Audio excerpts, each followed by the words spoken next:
Às 6 horas. Uma voz para o combate, nosso país mudar. E atenção, nesta sexta-feira, às 8h30 da noite, um programa especial com importante pronunciamento de Ulisses Guimarães. Não perca, sexta-feira, 8h30 da noite. Ulisses, 15, presidente. Os sindicatos do Brasil estão crescendo em número e em poder. É a democracia. Fora da democracia, os sindicatos são fechados, perseguidos, são contaminados pela peste do pereguismo. A liberdade sindical está indissoluvelmente associada ao crescimento econômico. No país rico, a liberdade sindical é muito maior para negociar, reivindicar, também através da greve. Seus trabalhadores ganham mais. O direito de greve, reconhecido pela Constituição, é no Brasil mais um instrumento poderoso e competente para a luta dos trabalhadores contra o confisco salarial. O PMDB foi decisivo nessa conquista. No país pobre, tudo fica mais difícil, se não impossível. É a liberdade de gritar muito e de receber pouco. A negociação coletiva deve ser prestigiada e ampliada.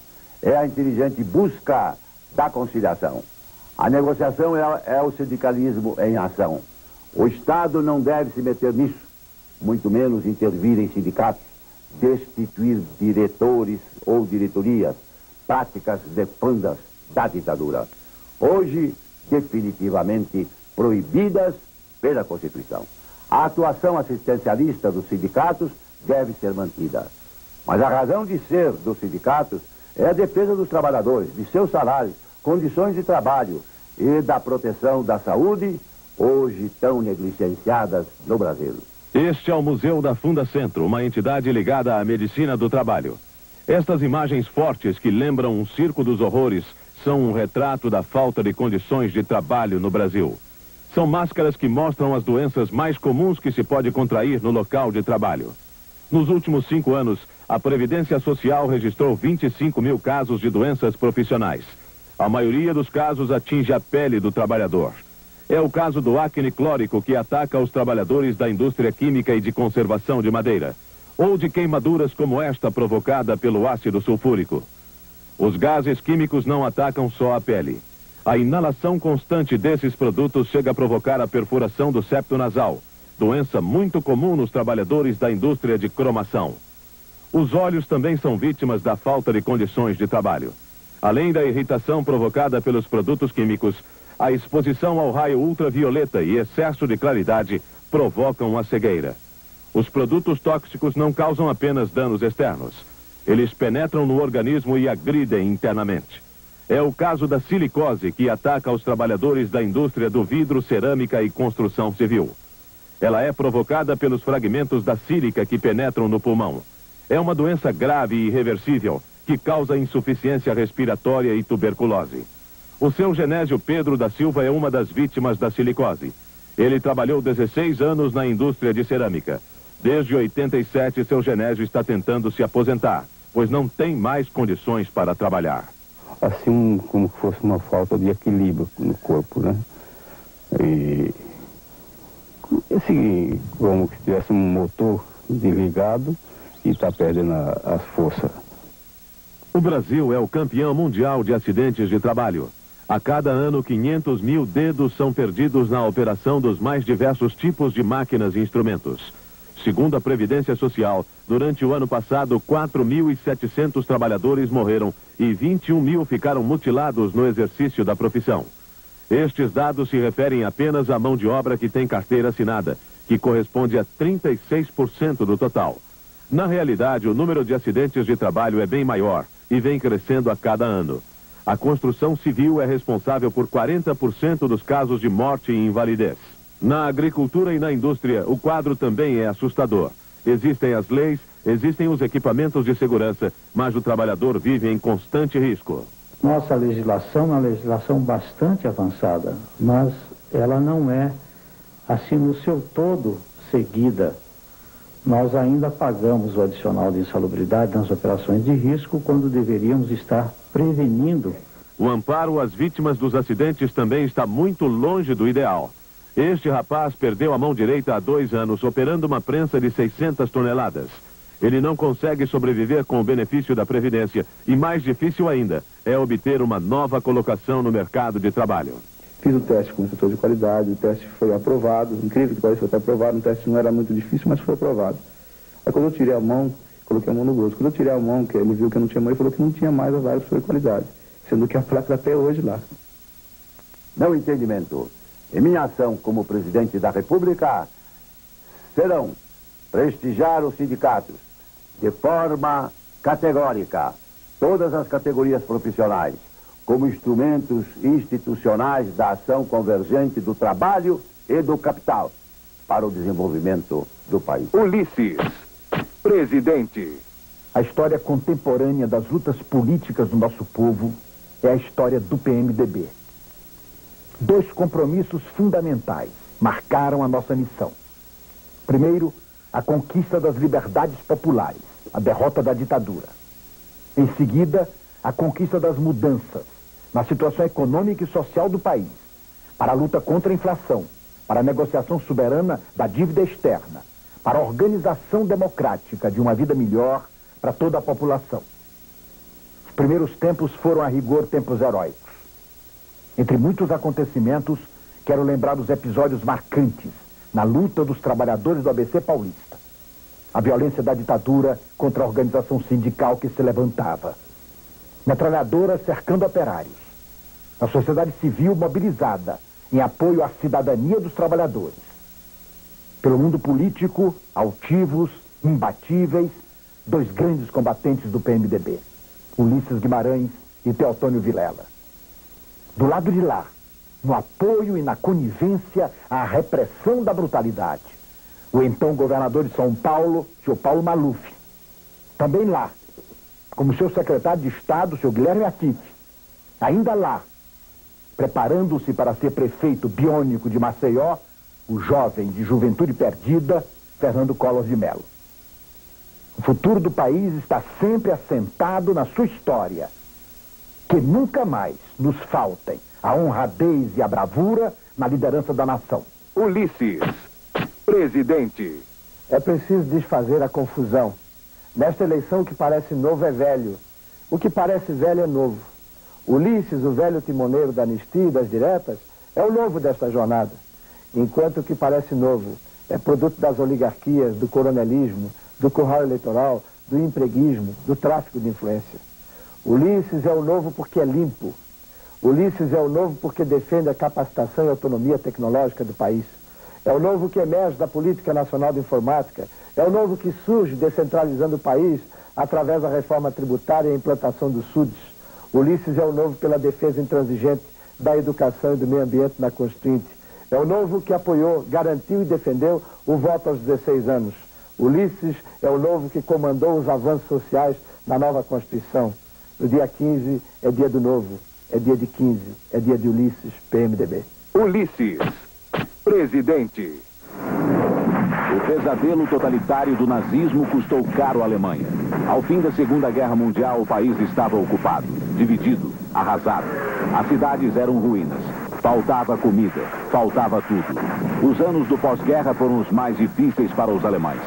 Depois da primeira eleição, em 49, Konrad Adenauer foi escolhido primeiro-ministro. Tinha 73 anos. Tinha a experiência e a coragem para liderar a espetacular recuperação econômica do país. Hoje a Alemanha é a 3ª maior economia do mundo capitalista. Isso tem muito a ver com Adenauer, que ficou no governo até os 87 anos. 87 anos de idade.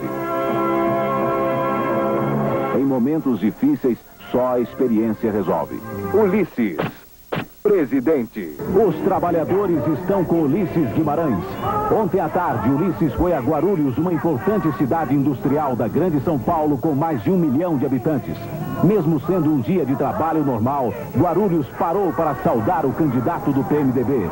Uma grande carreata que saiu da Via Dutra foi acompanhada com entusiasmo e muito carinho pelo povo de Guarulhos, Carros, caminhões e até táxis acompanharam Ulisses. E foi um bairro humilde e carente junto à favela de Vila Flórida que Ulisses escolheu para fazer o seu discurso.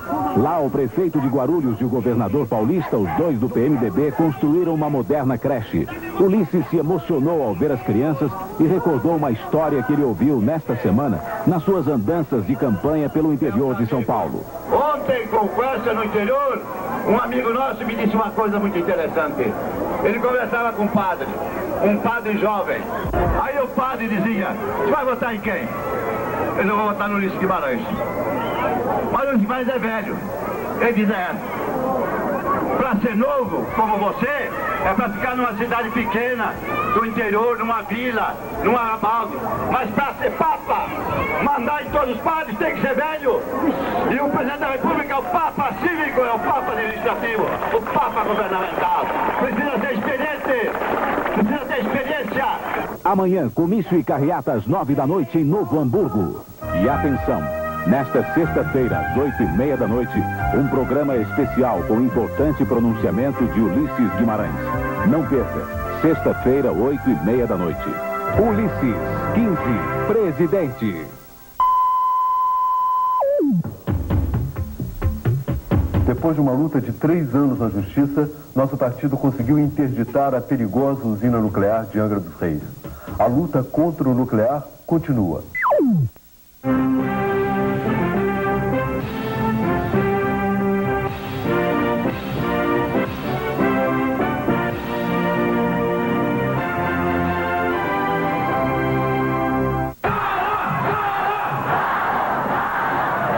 Collor não tem medo. A sociedade brasileira não tem medo. Principalmente, não tem medo de ser presidente e enfrentar, junto com o povo, a imensa tarefa de reconstruir o Brasil.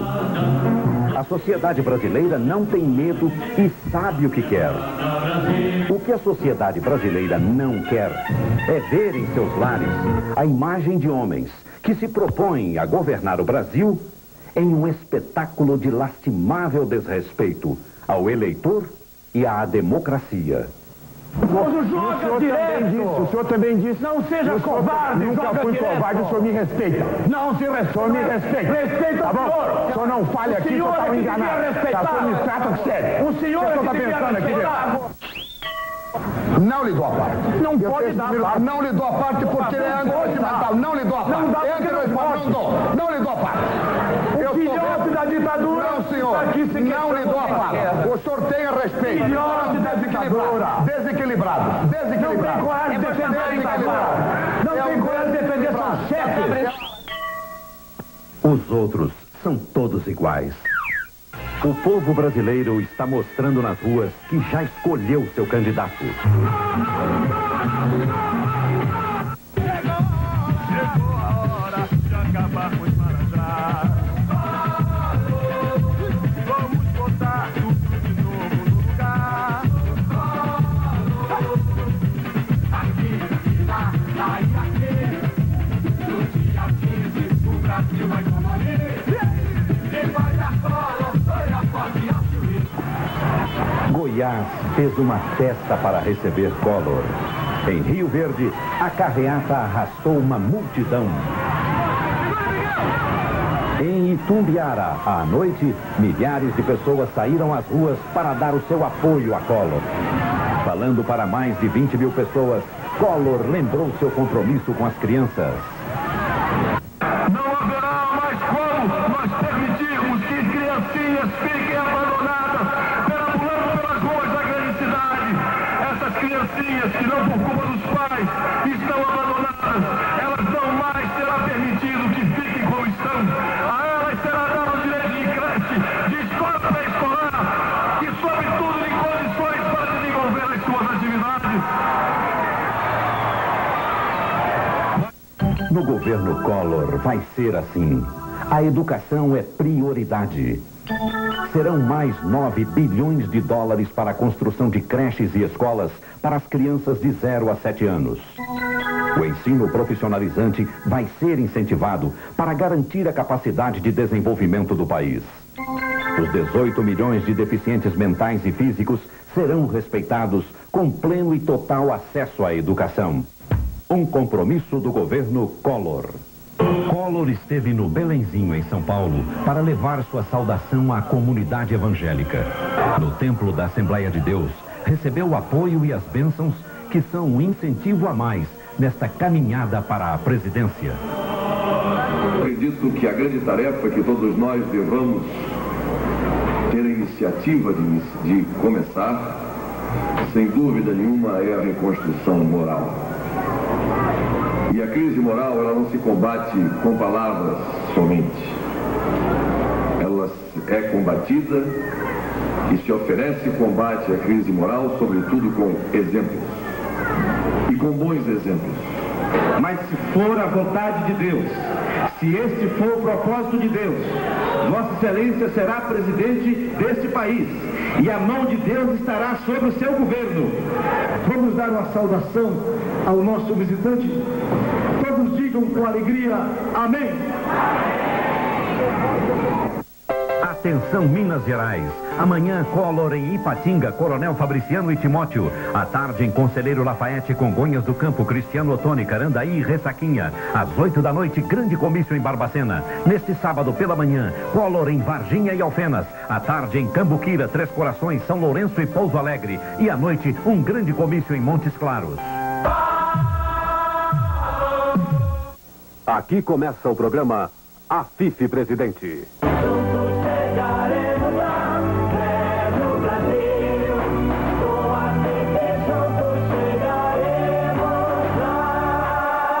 Uma das principais revoluções do nosso programa de governo é a revolução tecnológica.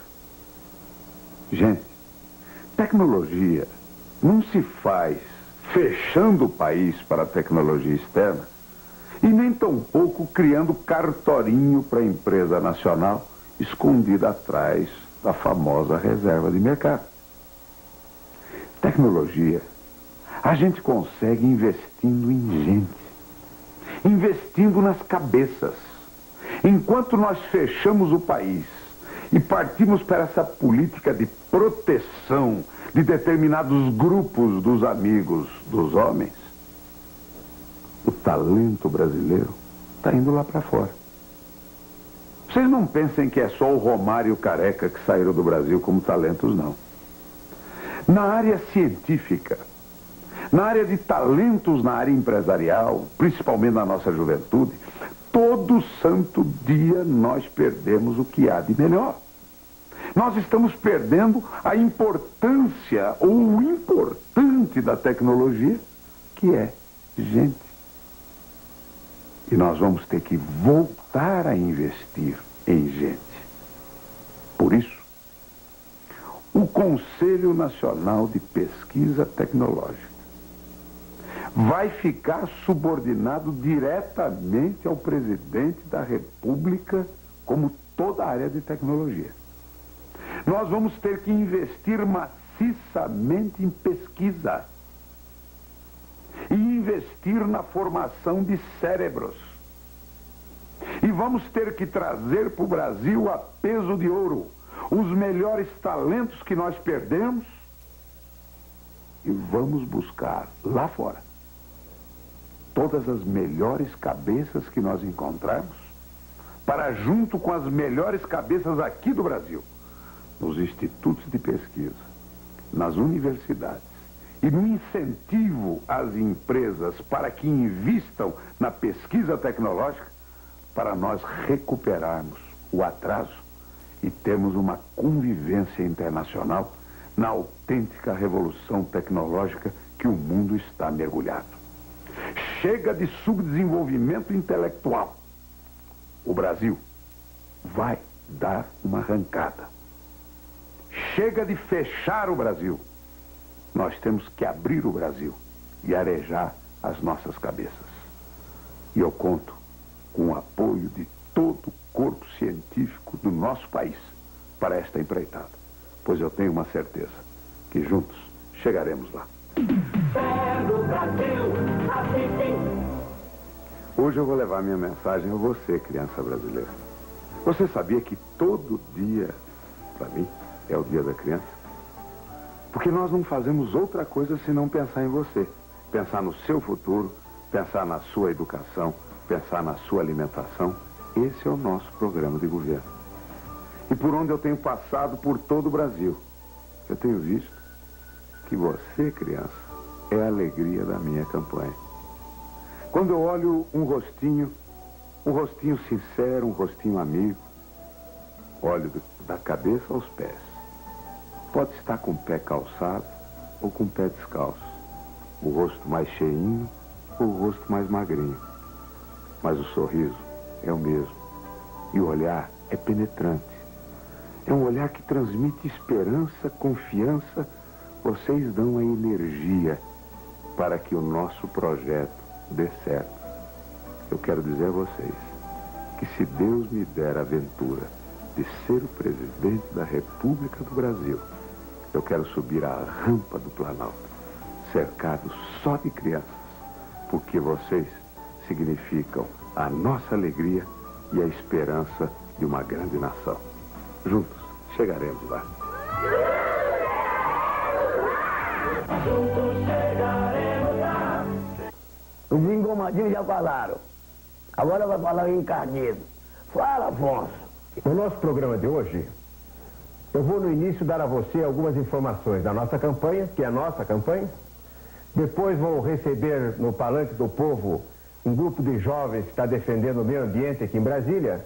E no final vou abordar o grave problema da impunidade. Esta é a cédula eleitoral. Conte comigo de baixo para cima. 1, 2, 3, 4, 5. Marque aqui. Vote 14. Vote Afonso Camargo. Meus companheiros de campanha, o que eu quero dizer é que tudo vai indo muito bem. Alguns telefonemas de mulheres reclamando que a mesa estava meio desarrumada com aquelas papeletas todas. Então já estamos organizando, estamos aqui registrando todos os telefonemas. E o importante é eu afirmar para você o seguinte: nenhum telefonema está deixando de ser guardado. Eu não esquecerei os meus amigos de primeira hora. Nós estamos fazendo uma revolução pelo voto e eu tenho consciência de que tudo que acontecer daqui para frente, eu devo a você que me apoiou desde o começo da campanha. Afonso Camargo, 14 letras que garantem. Vote 14. O nosso Palanque do Povo abre hoje o seu espaço para a ecologia. Nós temos aqui o professor Carlos Wagner com um grupo de estudantes que estão aqui em Brasília, no momento, fazendo uma grande campanha a favor do meio ambiente. E, professor, aqui é realmente o Palanque do Povo. Se diga ao Brasil o que está pensando sobre esse grave problema da ecologia. O que a nossa equipe está preocupada é efetivamente com relação ao futuro da natureza, o futuro da Amazônia, o futuro das nossas reservas florestais. Inclusive, nós até temos nossa camisa Vivo Verde, porque nós pensamos que não se deve falar, por exemplo, em futuro do Brasil, no futuro do nosso país, sem antes fazer uma análise profunda sobre o futuro da Amazônia, o futuro do Pantanal, o futuro das nossas reservas ecológicas. É isso aí. Vivo Verde mesmo. Ou nós preservamos a nossa natureza, ou nós enterraremos o nosso futuro. Recado aos mineiros. Em 84, quando Tancredo Neves deixou o governo de Minas para iniciar seu caminho rumo à presidência da República, escolheu dentre todos os seus companheiros como seu coordenador político Afonso Camargo. Mineiro, faça como Tancredo. Escolha você também Afonso Camargo. Vote Afonso. Vote 14. Você já deve ter escutado muitas vezes governadores, ministros e outras autoridades, diante de um escândalo, afirmarem que será instaurado um inquérito administrativo e que, se provada a culpabilidade do funcionário, a punição será severa. Agora, quantas vezes você já viu essas mesmas autoridades virem a público dar conta dessas investigações e punições? Não adianta apenas dizer que vai punir o corrupto. Tem que dizer como. E eu digo como. Não vou ameaçar ninguém com punições que não vou dar. E que só servem para minimizar a fúria da opinião pública. Eu vou afastar o funcionário envolvido até que seja provada a sua culpa ou a sua inocência. Porque ele não vai querer pagar sozinho pelo crime. E vai então denunciar o corruptor, que é tão culpado ou até pior do que o corrupto. Assim todos pensarão duas vezes antes de entrar nessas falcatruas. Esta será a minha linha de trabalho. Darei a todos os meus ministros estas orientações. Se não cumprirem, eu afasto o ministro. Isso eu garanto. Afonso fez. Afonso fará. É só votar no homem. O respeito pelos direitos do homem é dar a cada um aquilo que é seu. Todo homem tem direitos iguais à proteção da lei, sem qualquer distinção. Com Afonso Camargo, seu voto vale justiça. O PTB de Afonso Camargo é o seu vale transporte de todos os dias.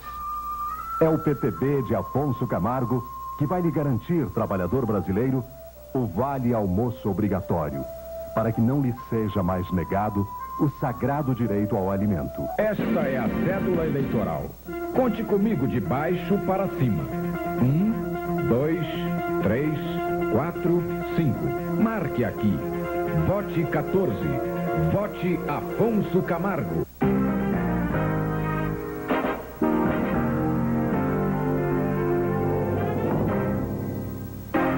No horizonte há uma luz brilhando, é a esperança que já vai chegar.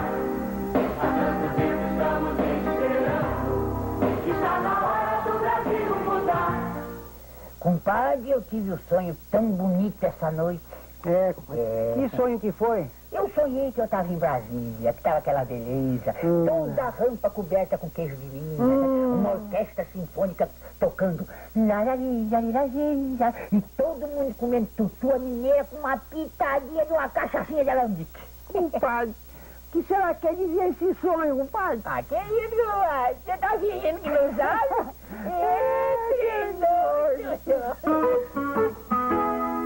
Você tem visto aqui o que acontece quando Aureliano chega a qualquer cidade do Brasil. O carinho do povo, o entusiasmo das pessoas que se identificam com ele, com sua coragem, sua franqueza, sua honestidade, suas ideias. Essa semana, Aureliano viajou pelo interior de Minas.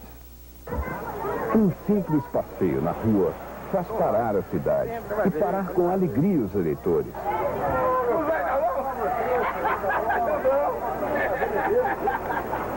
Ou atrasa o ônibus municipal porque os passageiros querem cumprimentar o seu candidato. Quando Aureliano Chaves chega à praça, é parado pelos motoristas de táxi, categoria que conhece bem o que Aureliano fez, como a isenção de vários impostos. Agora, qual é o objetivo daquilo? Era você permitir que o motorista de táxi, proprietário do seu veículo, que tem o automóvel como seu instrumento de trabalho, pudesse renovar esse veículo para oferecer um trabalho melhor. Sem serviço de utilidade pública. Serviço de táxi, hoje você consegue uma cidade sem táxi? Porque o transporte coletivo atende às linhas regulares. Você tem que, o jeito que vem numa cidade tem que se valer do carro de táxi para ser atendido, E renovar esse veículo tem dupla vantagem. Em primeiro lugar, você cria mercado interno, você oferece ao usuário um serviço mais adequado e permite que o homem que tem no veículo o seu ganha-pão melhore a sua renda. Senhor presidente, nós colocando o senhor lá, o que o senhor faria para os taxistas em termos de redução de combustível para os taxistas? O senhor teria alguma ideia assim? O que me parece fundamental é fazer esse negócio através da cooperativa. Nós temos que estimular o sentimento cooperativista no Brasil. Olha aqui.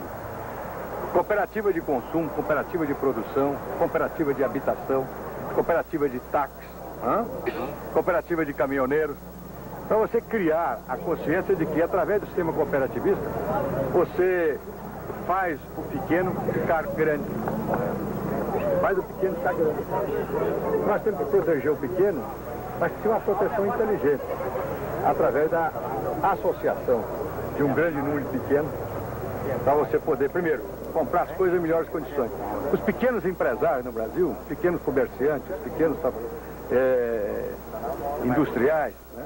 Enfim, tem que se associar para poder competir com o grande, porque o grande pode comprar matéria-prima em melhores condições, compra por atacado, compra em melhores condições. E o Brasil tem que estimular o crescimento dos pequenos. Depois da praça, novas interrupções por eleitores. Tá bom, contando com o senhor, doutor Heleno. Falou? Estamos contando com o senhor, hein? Muito obrigado. O senhor é o único homem capaz de mudar o Brasil. Muito obrigado aí pela sua atenção, hein? Corresponder a essa expectativa de um jovem como você. Olha esse ilustre amigo aqui. Foram muitos encontros e boas lembranças. Isso aqui eu era governador de Minas. Uai. Eu sou conterrâneo seu? Conterrâneo e amigo, né? Amigo. Eu tinha na casa de sua mãe. Deve ter sido em 1975. Foi na Associação Comercial. Não foi? Eu guardei. Um abraço, viu? E já é a vez de Alfenas. As militantes esperam uniformizadas. Rádios e TVs cercam o candidato. É uma corrida democrática, né? Que cada candidato está oferecendo as suas ideias. Mas mais do que as suas ideias, cada candidato deve oferecer o seu comportamento, a sua vida, o seu passado, né? Para ser avaliado pelo povo. E nas urnas, não no bico do lado dessas pesquisas psicodélicas que andam por aí, mas nas urnas. E a bandinha ataca no melhor estilo, que só o nosso interior sabe como é.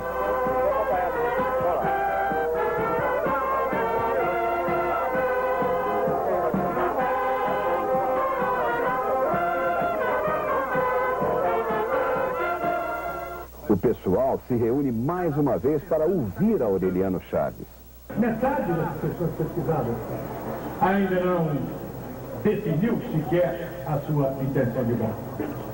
Se nós não reagirmos contra esse processo de engessamento da opinião pública, nós correremos o risco de, com o passar do tempo, se dizer, para que eleição? E nós estamos querendo construir um Brasil novo, um Brasil democrático, um Brasil em que a confiança esteja permanente na inteligência e no coração dos brasileiros. E antes de deixar Minas, Aureliano deixa um recado simples e emocionado para os seus irmãos mineiros, para todos os brasileiros. A coisa mais bonita que tem a trilogia da Revolução Francesa, igualdade, liberdade e fraternidade, é a fraternidade. Porque uma coletividade, uma nação que não é fraterna, acaba por não ser livre nem igual.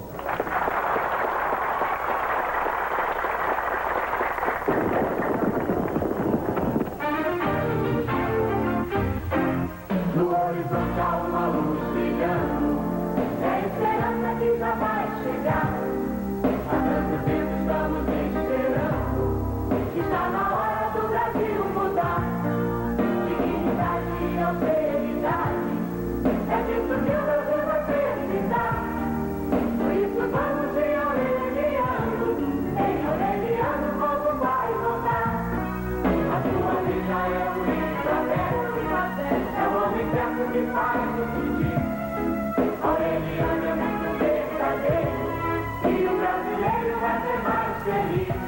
Dignidade e austeridade, é disso que o Brasil vai precisar. Por isso vamos em Aureliano o povo vai votar. Por isso vamos em Aureliano o povo vai.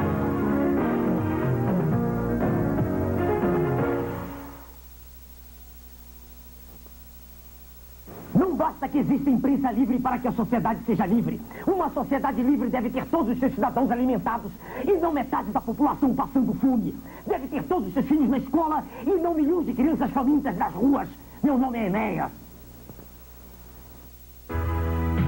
Vote Ronaldo Caiado 51. Estou gravando essa mensagem no calor da campanha, no interior de Santa Catarina. Nesse 18 de outubro, dia do médico, eu os conclamo para refletir sobre o verdadeiro massacre que nós médicos vimos recebendo na dignidade da nossa profissão. Cada vez, o médico como profissional liberal vem empobrecendo, Mas ainda assim, somos acusados por tecnocratas incompetentes e políticos inescrupulosos de transformar a medicina em balcão de comércio. Somos vítimas dos estelionatos e desvios cometidos pelo governo com as verbas da saúde e da previdência. E acabamos indicados como responsáveis pelos descalabros do atendimento médico hospitalar e pelas filas quilométricas da Previdência Social. Cada vez mais, o médico tem ficado sob a dependência de credenciamentos e de empregos públicos para poder sobreviver.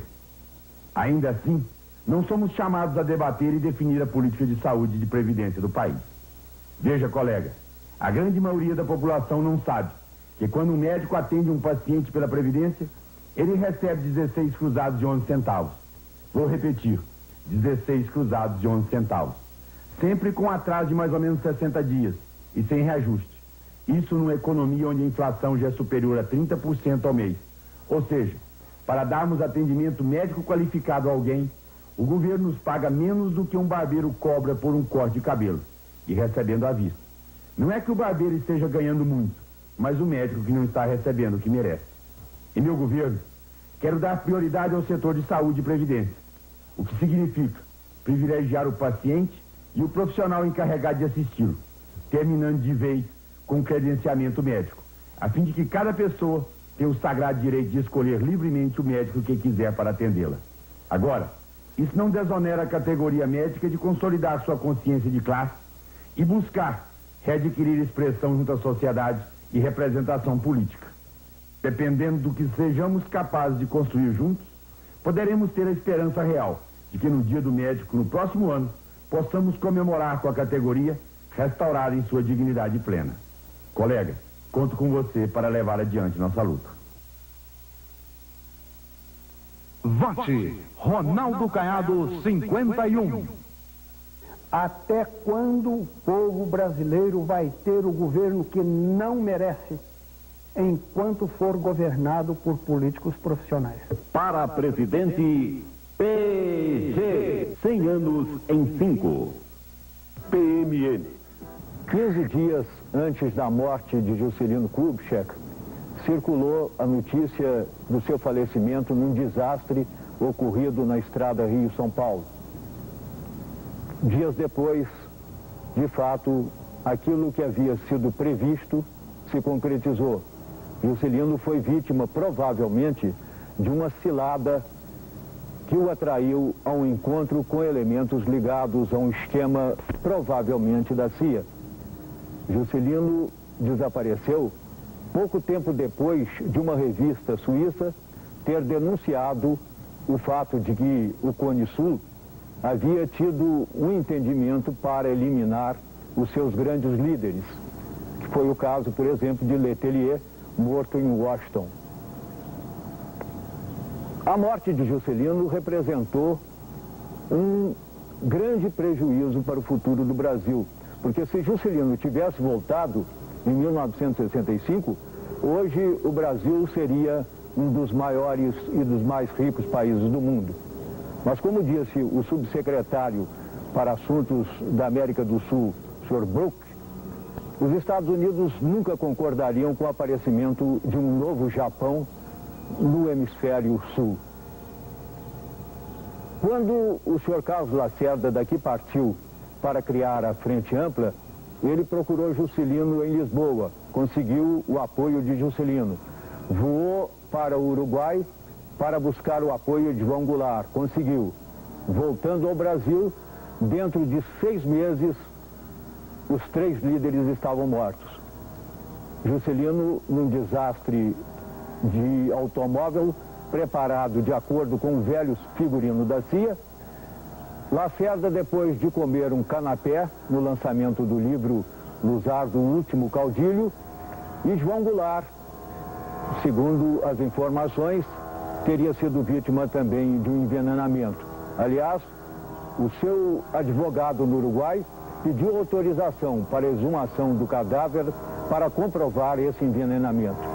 Na realidade, a CIA havia conseguido mais um dos seus feitos, mas provavelmente isto durará pouco mais.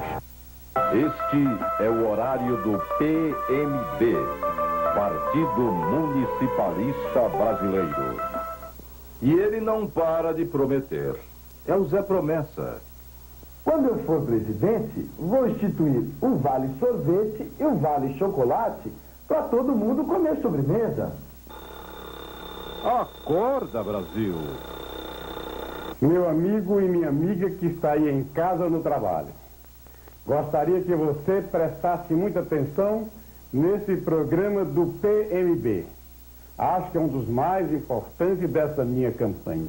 Eu queria explicar de uma maneira simples o imposto único. Tudo que você compra fica mais caro por causa do monte de impostos que existe no Brasil. Tem imposto no arroz, no feijão, no carro, enfim, em tudo. Se você ganha um salário de 400 cruzados novos e vai fazer algumas compras para a sua família, pegar a sua condução, comprar uma peça de roupa e gastar todo esse dinheiro, sabe quanto você pagou de imposto? Mais ou menos uns 320 cruzados novos. Desse salário de 400 cruzados novos, de salário mesmo só tem uns 80, se não for menos. Qual a nossa proposta? Acabar com todos os impostos e fazer o imposto único para cada um cidadão. E o imposto único sobre a propriedade. Só. Quem ganhasse esses 400 cruzados novos pagaria somente 12 cruzados de imposto. Agora você paga mais de 300 cruzados de imposto. E você poderia comprar hoje quase 5 vezes mais mercadorias com o mesmo salário. Será que dá para você ter uma ideia de como isso representa para o futuro do Brasil? Vai ter mais dinheiro na sua cidade, na sua vila, no seu povoado e o mais importante, vai ter mais dinheiro no seu bolso. Uma verdadeira revolução, sem guerra, sem brigas, para promover o verdadeiro enriquecimento da população. Vai acabar esse negócio de existir em 2 Brasis, o rico e o pobre. Vamos inaugurar um Brasil só, o Brasil próspero.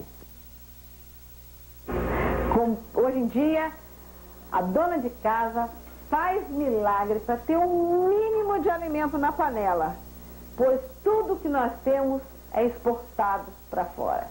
Quando, no meu governo, nós produziremos mais, encheremos a panela do povo brasileiro. O que sobrar, nós mandaremos para fora. Agora é a vez do povo. Um programa da Frente Brasil Popular na sua. Aqui você vê o que não vê nas outras TVs. A reportagem da Rede Povo foi a Alagoas e registrou as péssimas condições de atendimento da população pelo sistema de saúde do Estado. O único pronto-socorro do Estado está em precárias condições de funcionamento. O esgoto escorre em goteira pelo corredor da UTI. Agulhas de injeção descartáveis são usadas mais de uma vez. Como ela utiliza muito lá, aplicando a aplicação de soro, né? Aí ela traz e esteriliza de novo e utiliza aqui no paciente, que é uma coisa errada. Isso aqui é descartável. Depois que usada, tem que ser jogada fora. Lula e Bisol foram lá e viram que no necrotério não há geladeira para os cadáveres. Não existe verificação de óbito, não existe uma geladeira para conservar esse cadáver. Ele fica aqui quando um parente, quando não aparece ninguém para reclamar esse cadáver, para realizar o enterro, ele fica aí apodrecendo. As obras do Hospital de Queimados estão paralisadas. Também o Hemocentro não foi concluído e continua funcionando precariamente. Essa foi a situação em que o Estado foi deixado pelo ex-governador Collor de Mello. E não foi por falta de verbas. Em 1987, o Estado de Alagoas recebeu 856 milhões de cruzados para aplicar na saúde. Aplicou só 576 milhões. 280 milhões de cruzados não foram aplicados e ninguém sabe para onde foram.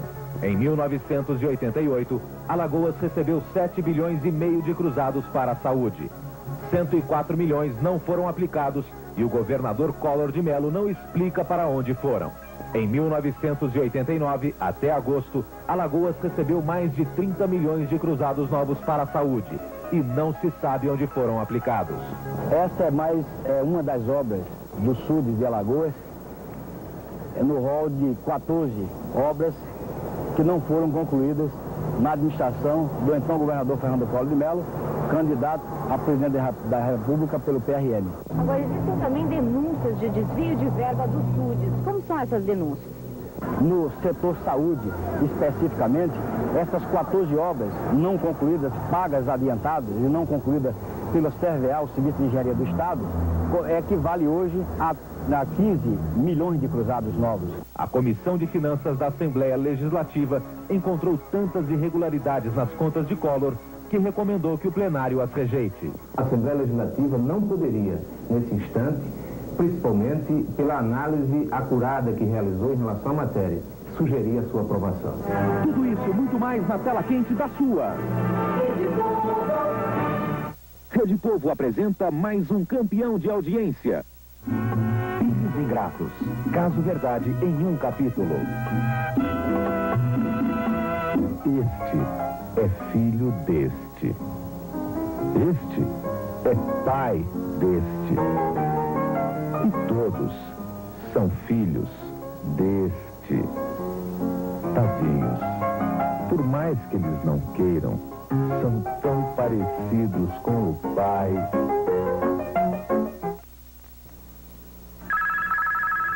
1988. Assembleia Nacional Constituinte. Os partidos populares se unem para defender os interesses dos trabalhadores.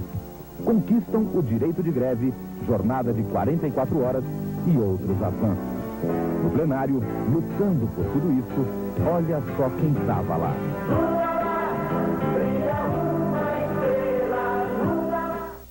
Lula empolga o Rio de Janeiro. 100 mil pessoas lotaram a Cinelândia. Foi o maior comício desta campanha.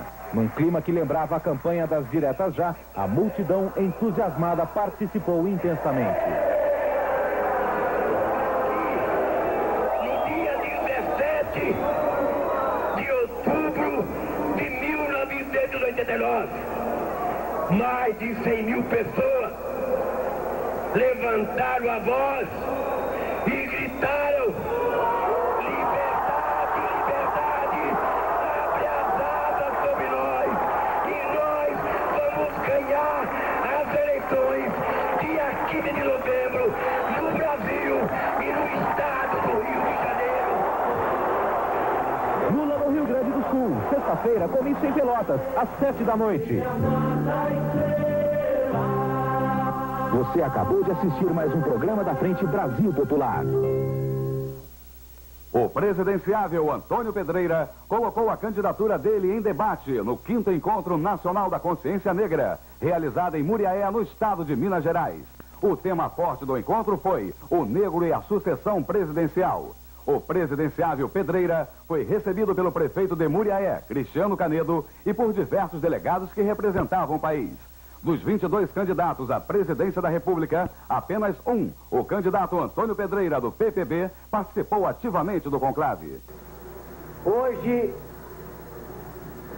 depois de 100 anos de República, hoje, há quase 500 anos que o Brasil foi descoberto, surge uma candidatura audaz, uma candidatura de um homem da raça negra, de um homem que não mede esforços para levar a pícaros mais elevados a cor, a raça e a garra da raça da qual sou oriundo. Porque o negro, como eu, se impõe pela sua própria raça e dignidade.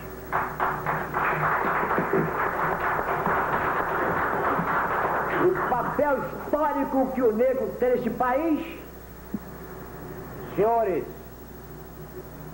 senhoras, é um papel que ninguém jamais ofuscará.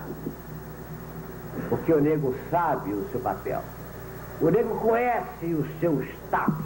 Nós representamos hoje 47,7% da população brasileira. O negro tem que ser considerado como figura proeminente. O negro não menospreza qualquer raça ou cor, religião. O que o nego quer é uma coisa tão insignificante. É ser respeitado. O nego quer ter participação no processo político desse país. O nego participa da vida econômica, participa da vida social desse país. Pedreira para presidente da República. É Freire que vem, para presidente, é Freire meu bem. Nós temos falado muito nessa campanha do socialismo renovado. É o socialismo que se prepara para o século XXI, que responde às exigências da revolução científica e tecnológica, que passa por uma crise. Crise que tem aspectos positivos, mas que também tem seus aspectos negativos. O positivo da União Soviética, do que ocorre na Hungria, do que ocorre na Polônia, o negativo do que ocorreu na China e que hoje ocorre na Alemanha. Mas tudo isso nós assumimos como algo que faz parte da nossa história, da história daqueles que lutam pelo socialismo. Nós assumimos, diferentemente de outros, que não assumem, e pior, daqueles que representam a Internacional do Capital, que sempre representaram o capital expoliativo, que sempre admitiram o colonialismo, a subalternidade do Brasil às potências capitalistas, que não querem ver que se existe vitrine do capitalismo, existe também o seu fundo de quintal. Existe tudo aquilo que é de expoliação e de exploração, que são os países do terceiro mundo, os países subdesenvolvidos. É a miséria e a fome que campeia no mundo do capitalismo. Pois bem, nós assumimos os defeitos, assumimos as virtudes, nós assumimos que fazemos parte da humanidade, que fazemos parte do internacionalismo de uma classe operária. É importante que aqueles que vêm nos criticar assumam também a sua parte, como representantes do capital financeiro, testas de ferro do capital espoliador, daquilo que criaram no terceiro mundo, daquilo que exploraram no terceiro mundo, daquilo que criaram como quintal das grandes potências do mundo capitalista. Pois bem, dizendo tudo isso, eu quero dizer que assumindo as virtudes, os defeitos do mundo do socialismo, nós queremos construir a dignidade que o socialismo dá, mas com o modelo brasileiro. Nós vamos construir o nosso caminho, o caminho da libertação, da justiça, o caminho da dignidade, o caminho do socialismo. Você é freire? Então venha dançar no grande baile com orquestra e show de Leci Brandão. Dia 20, sexta-feira, a partir das 8 da noite no ginásio do Palmeiras. Você não é freire? Pode dançar assim mesmo.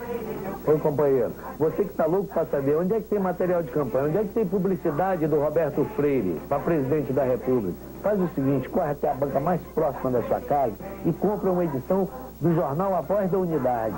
Lá você vai ter tudo a respeito desse candidato. Olha, nós contamos com você.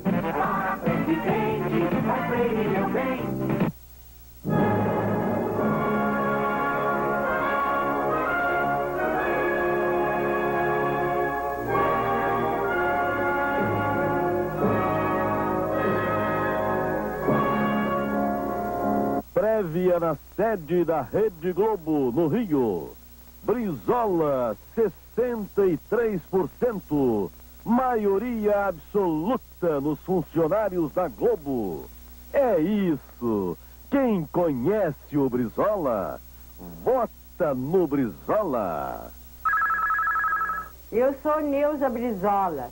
Estou aqui para fazer um apelo às companheiras, amigas, a toda mulher carioca, para a caminhada que vamos fazer da Candelária à Cinelândia, sexta-feira, às 4h30 da tarde, com o comparecimento de nosso candidato Leonel Brizola. Nesta sexta-feira, dia 20, o Rio inteiro vai estar na Cinelândia para o grande comício do Brizola.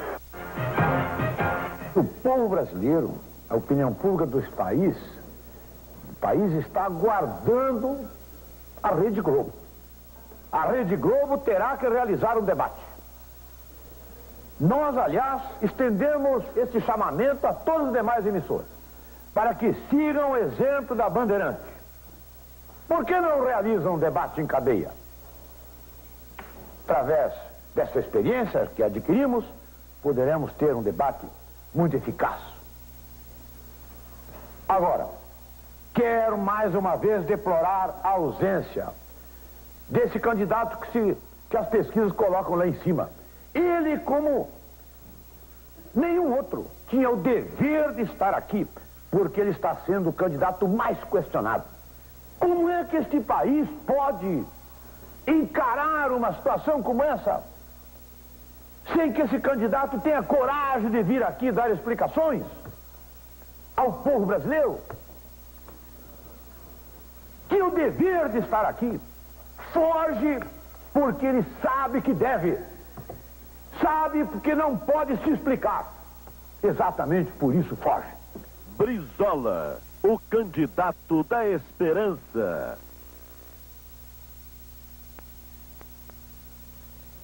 Exercício do direito de resposta.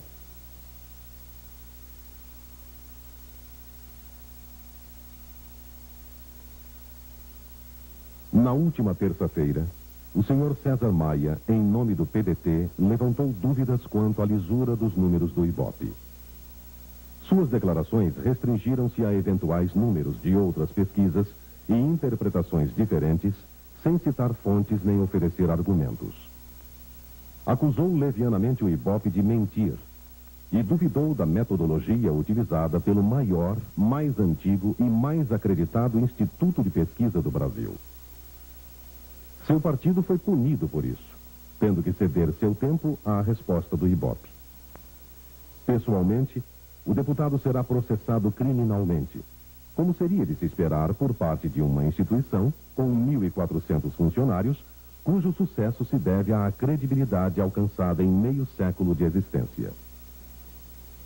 O Ibope não pode admitir nem o ataque direto, inteiramente leviano e incivilizado, nem as insinuações de que existam quaisquer possibilidades de outras interpretações das pesquisas até aqui apresentadas, que sempre estiveram à disposição de todos os partidos para controles e auditorias. Causa ao Ibope profundo desgosto criar conflitos com o partido cujo candidato a presidente tem sido um dos seus mais constantes e fiéis clientes há mais de 30 anos, tendo inclusive se amparado em nossos resultados para denunciar as incorreções da apuração do Rio de Janeiro em 1982.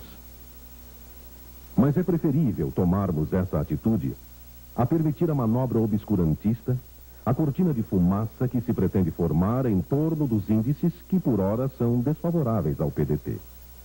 Como se adiantasse quebrar o termômetro para ocultar a febre. Este direito de resposta dado ao Ibope é uma decisão do Tribunal Superior Eleitoral, na sessão de 12 de outubro de 1989. Estamos apresentando o horário eleitoral gratuito. Você sabe quanto vale este sorriso? Ou a força desta mulher? E a segurança desta família? Para mim, vale muito. E para você? Quanto vale o futuro do Brasil? Ponha o Brasil no seguro nos próximos 5 anos.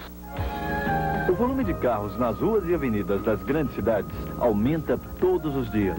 Uma das soluções para resolver os problemas de congestionamento que a população enfrenta são as vias alternativas, como os viadutos. Paulo Maluf se preocupou muito com isso quando foi prefeito de São Paulo. Em 23 meses de administração, Maluf construiu 78 viadutos, pontes e passarelas para pedestres. Ao todo, foram mais de 16 quilômetros. Se Maluf fez tudo isso por São Paulo, vai com certeza fazer muito mais pelo Brasil. Isto é competência. Maluf, presidente competente. Vamos hoje analisar o exemplo de um país amigo e vizinho, a Argentina. Alfonsín, apoiado pelas esquerdas, levou a Argentina à maior inflação do mundo, 200% ao mês. Teve que renunciar 5 meses antes do término do seu mandato que foi conferido a ele por eleição direta, renunciou e subiu Menem. E o que diziam? Que Menem não era esquerda, era direita. Mas, entretanto, a inflação hoje, em vez de 200, é 10% ao mês somente. Sabe por que aconteceu isso? Porque Menem não foi buscar políticos profissionais para o ministério. É o que eu vou fazer. Eu, como empresário, como engenheiro e como homem público, não vou buscar políticos profissionais para ministros, mas vou buscar os homens mais competentes, mais honestos, mesmo até que não sejam meus amigos, podem até ser adversários políticos. Se forem honestos, competentes e patriotas, servem para mim. vou constituir o melhor ministério da história do Brasil. Maluf, presidente competente. O plantão da presidência informa. Aparecida do Norte e Guaratinguetá. Maluf foi recebido com festa nas duas cidades paulistas. Em Aparecida, Maluf foi saudado pelo Monsenhor Balieiros, que permaneceu ao seu lado durante toda a passeata pela cidade. Mais uma vez, o povo do Vale do Paraíba mostrou sua gratidão a Maluf por tudo que ele fez quando foi governador do estado. Eu tenho uma frustração, meus amigos, que eu trabalhei só por São Paulo. Eu desejo que Minas Gerais seja igual a São Paulo. Eu desejo o Rio de Janeiro igual a São Paulo. Eu desejo o Paraná igual a São Paulo. Eu desejo que os 26 estados brasileiros sejam 26 locomotivas sem nenhum vagão. É esse o desejo que eu faço para os outros estados brasileiros. Informou o plantão da presidência. Existem inúmeros brasileiros que não têm sua profissão regulamentada. Barbeiros, cabeleireiros, manicures, esteticistas, maquiadoras. 1,5 milhão de pessoas no Brasil não trabalham com garantia de aposentadoria. Outras profissões também têm dificuldades. Caminhoneiros, quase 1 milhão de motoristas de caminhão também não têm a sua profissão regulamentada. E o taxista que trabalha de sol a sol 12, 14 horas por dia, esse vai ter que comprar seu carro como uma ferramenta de trabalho, sem ICM, sem IPI, movido a gás e financiado há 36 meses. Tem profissões neste país que são profissões, me parece, perseguidas, porque trabalham 12, 14 horas por dia e não tem nenhuma proteção da lei. A esses nós faremos justiça. Maluf, presidente competente. Ó meu imenso Brasil, oh Brasil, bem ou mal você é meu país. Eu te adoro e te quero feliz, e a tua grandeza me faz renascer. Essa certeza de que custe o que custar, nosso dia vai chegar.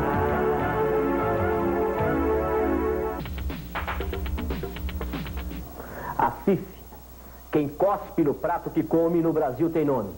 Chama-se traidor.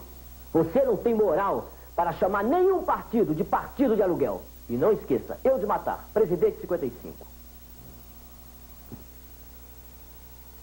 Meus amigos, vejam a manchete da Folha de São Paulo de 27/9. A Cici ainda recebe salário da Câmara. No dia 1º de agosto deste ano, o deputado Guilherme Afif Domingues fez publicamente uma promessa. Enquanto estivesse em campanha à presidência da República, não aceitaria por considerar indigno o seu salário de parlamentar, hoje em torno de 22 mil cruzados. Entretanto, apressou-se em pedir a licença com data retroativa após ser descoberto pela imprensa.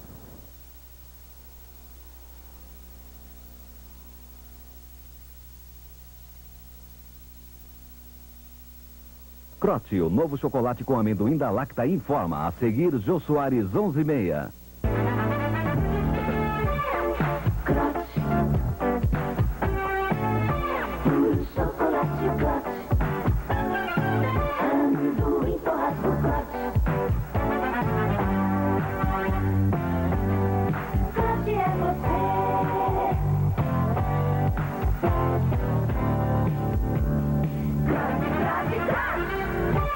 Novo Crote da Lacta. Tá na boca da gente. Dona Vamércia e as fofocas de Michael Sullivan e Paulo Massadas. A praça é nossa. Hoje, 10h30 da noite. Atenção, emissoras do SBT. Em 5 segundos, Jô Soares, 11h30.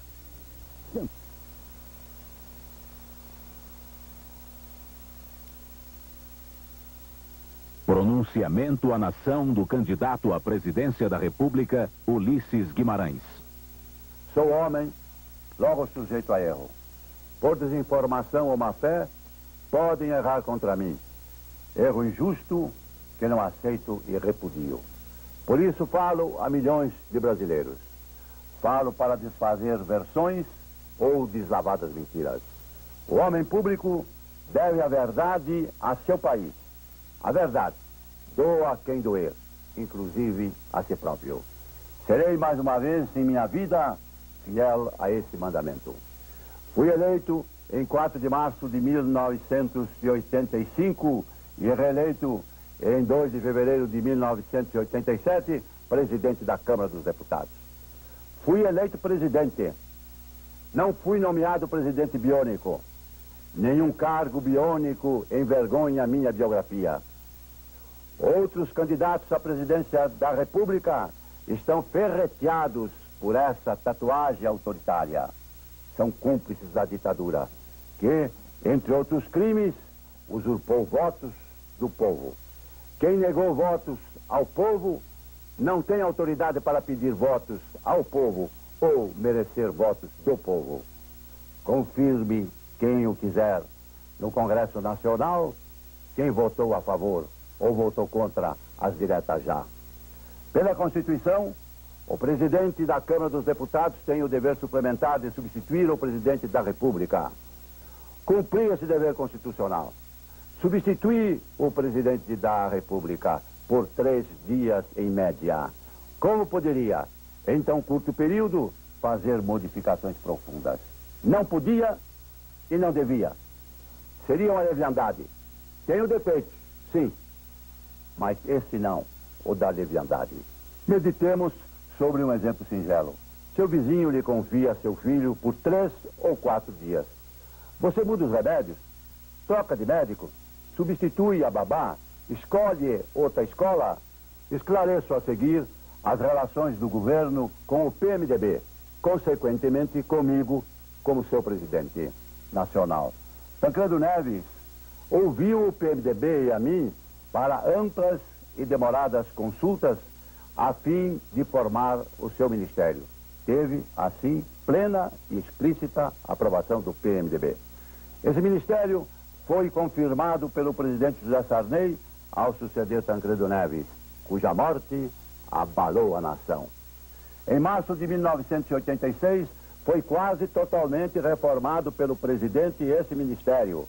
O presidente José Sarney fez as alterações decorrentes do afastamento dos ministros que se desincompatibilizaram para disputar as eleições de 15 de novembro de 1986. As substituições que então se efetivaram abandonaram o critério praticado por Tancredo Neves. Não houve consulta, muito menos indicação do PMDB ou minha. O presidente escolheu quem quis e o escolhido aceitou porque quis. Portanto, sem qualquer responsabilidade partidária. Tratava-se de fato consumado. Quando muito, em certos casos, houve comunicação, mera comunicação, sem indicação ou consultas prévias. A comissão executiva do Diretório Nacional do PMDB, isso é da maior importância, votou manifestação formal quanto à desvinculação entre o partido e o ministério atual. Quanto aos ministros Dilson Funaro e Bresser Pereira, testemunho que cumpriram o programa do PMDB. Em suas gestões, 1. Não houve recessão nem desemprego. 2. Não houve arroxo salarial. 3. Houve ampla liberdade de negociação sindical e salarial. 4. Durante este período, a dívida externa teve o tratamento que merecia, porque não nos submetemos ao FMI. Através da moratória, estancamos a sangria de exportação do salário, da saúde, da educação, do teto dos brasileiros, engolidos por uma dívida impagável. Forças dentro e fora do Brasil e do governo conspiraram contra o combate à inflação e sabotaram o Plano Cruzado, que jogou a inflação abaixo de 0 e aumentou o poder de compra dos trabalhadores.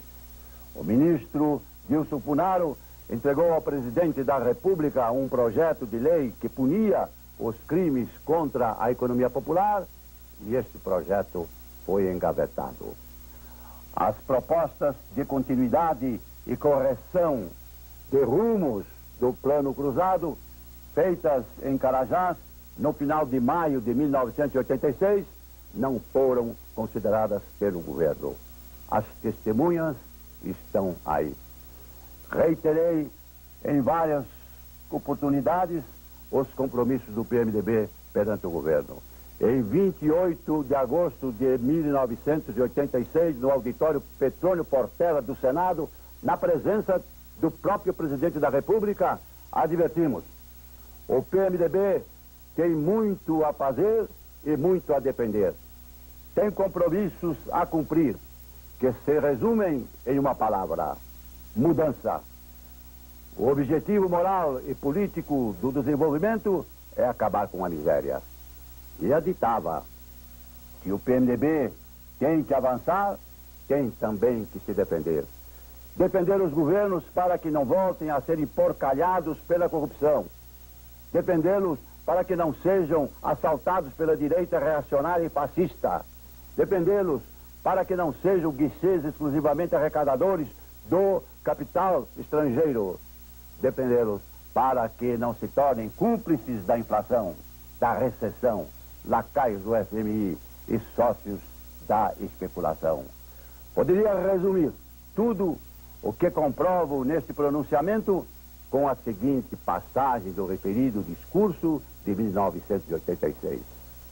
No entrechoque do Estado com o cidadão, vale dizer, do governo com o cidadão, o PMDB fica com este, porque foi por ele votado.